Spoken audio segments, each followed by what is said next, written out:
Welcome to Penrose Learning, where we make understanding easy. You already have the essentials: a Google Sheet with clear headers and a calendar to write to.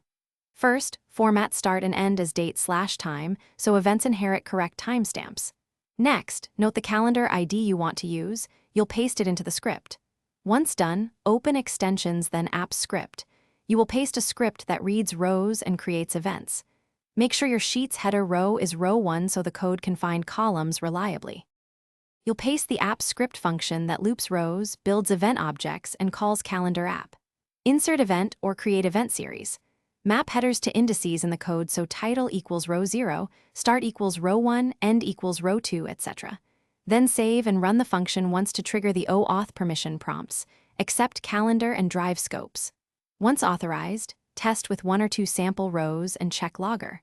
Log output. If timestamps look off, confirm sheet time zone and calendar time zone match.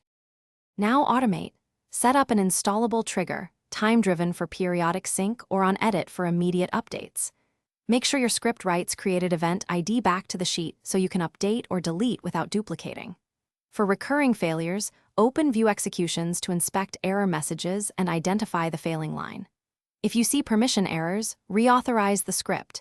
If dates are wrong, confirm time zone settings, and if duplicates appear, add a status or event ID column and guard the creation logic accordingly. Thanks for watching. If this was helpful, leave a like and consider subscribing. See you next time.